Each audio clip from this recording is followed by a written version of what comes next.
Bonjour à tous. On va parler de la réathlétisation dans le sport amateur. Les traits seront peut-être un peu grossis, mais au final, on ne sera pas vraiment très loin de la réalité. Je ne vous rappellerai pas la définition de ce que c'est la réathlétisation, puisque ça a été bien défini lors de la précédente présentation. Je vous rappellerai peut-être juste la place de la réathlétisation au sein du parcours du sportif blessé, qui se fait essentiellement sur la fin de la rééducation dans le cabinet de kinésithérapeute et avant la reprise de l'entraînement complet. Ça peut également aussi être mis en place avant avec toute une préparation physique adaptée, mais on n'en parlera pas aujourd'hui. Je ne vous rappellerai pas non plus le contenu de la réathlétisation qui a été aussi très bien défini. Peut-être simplement que ça comprend une part d'activité aérobie, de renforcement musculaire, de reprogrammation motrice, avec au départ de manière peu spécifique par rapport au sport du blessé, et puis de plus en plus, ce sera spécifique au sport et au poste du sportif. Pour savoir si la réathlétisation du sportif amateur existe, il faut déjà savoir si elle est utile. Et pour savoir si elle est utile, il faut déjà savoir ce qu'on en attend. Est-ce qu'on en attend dans un objectif d'optimisation de la performance, c'est-à-dire en diminuant par exemple le temps d'arrêt avec un retour au jeu plus rapide ou un retour plus rapide au meilleur niveau, ou est-ce qu'on en attend un objectif plus de santé avec une diminution des récidives et la diminution de nouvelles blessures? Pour pouvoir savoir si la réathlétisation peut avoir un impact sur l'objectif santé, j'ai anticipé un petit peu, si on s'intéresse à la population sportive, on peut globalement, je l'ai arbitrairement catégorisé en 4.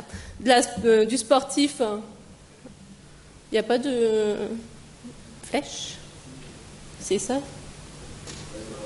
Et j'appuie là? Avec la souris. Non, c'est pas grave. Hein. C'est pas grave, on fera. Bah, je l'ai pas, non. C'est pas grave.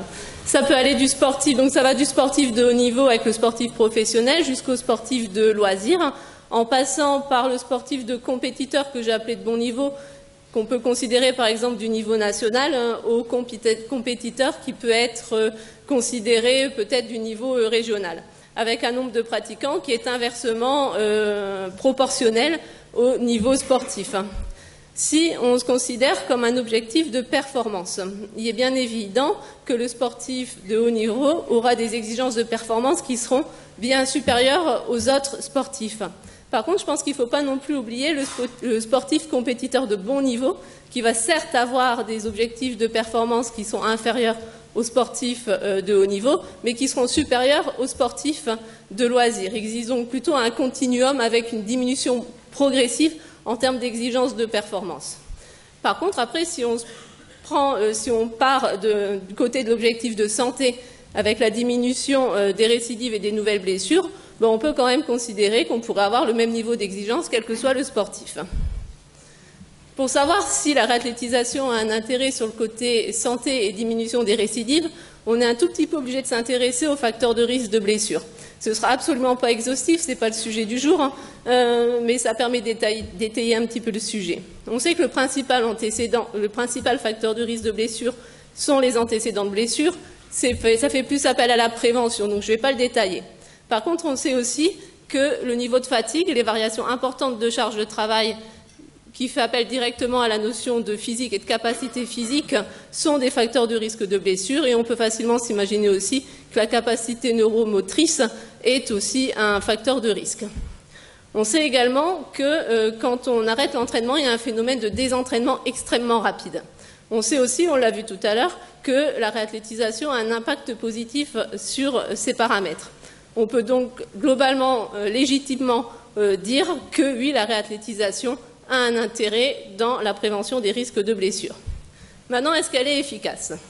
Alors, chez les sportifs de haut niveau, elle fait partie maintenant intégrante de la prise en charge du sportif blessé. Et la quasi-totalité des études, en fait, sont faites chez le sportif de haut niveau et essentiellement dans le football. Dans le monde amateur, il n'y a quasiment aucune étude, alors qu'on a bien vu qu'il y avait quand même dans cette population où il y a le plus de nombre de pratiquants. J'ai retrouvé une étude qui a été faite en 2007 sur une saison sportive chez le footballeur amateur. Il n'y en a qu'une, mais elle est de bonne qualité puisqu'elle est randomisée et contrôlée. Et donc les auteurs sont partis du constat qu'il existait un nombre de récidives important dans cette population et qu'il n'y avait pas beaucoup de travail qui avait été fait jusqu'à maintenant. Ils ont fait deux groupes, un groupe contrôle de 10 équipes et un groupe expérimental de 10 équipes. Dans le groupe expérimental, globalement, ils délivraient une information aux entraîneurs et aux joueurs sur le risque de récidive, sur le principe global de la réathlétisation. Ils remettaient un programme de réathlétisation progressif qui était simple et systématique en 10 étapes, en incluant les critères de retour au jeu. Et c'était le sportif et l'entraîneur qui géraient cette partie-là. Et globalement, ils ont mis en évidence une diminution de 66% du risque de récidive pour l'ensemble des blessures. Et si on se réfère plus spécifiquement aux blessures du membre inférieur, il y avait une diminution de 75%. Donc globalement, on peut dire que la réathlétisation dans le monde amateur est utile et efficace. Mais par contre, il y aura des attentes et des objectifs différents par rapport aux sportifs de haut niveau, notamment en termes de performance, parce que aussi les contraintes de ces personnes, de ces sportifs amateurs, sont différentes, notamment en termes personnels ou professionnels. Alors maintenant, est-ce que la réathlétisation existe? Là, c'est une partie de la réalité du terrain. Et là, il va falloir vraiment que... C'est des vidéos, en fait.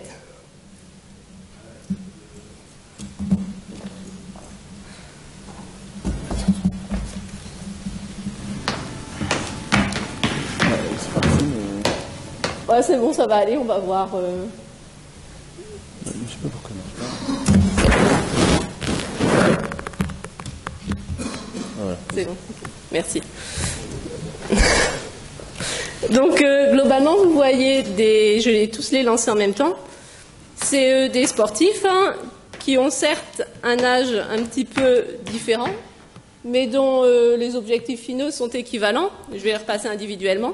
Ils ont tous les deux été bénéficiés d'une ligamentoplastie pour une rupture du ligament croisé antéro-externe. Ils font tous les deux du foot et ils sont à peu près tous les deux au même délai post-opératoire.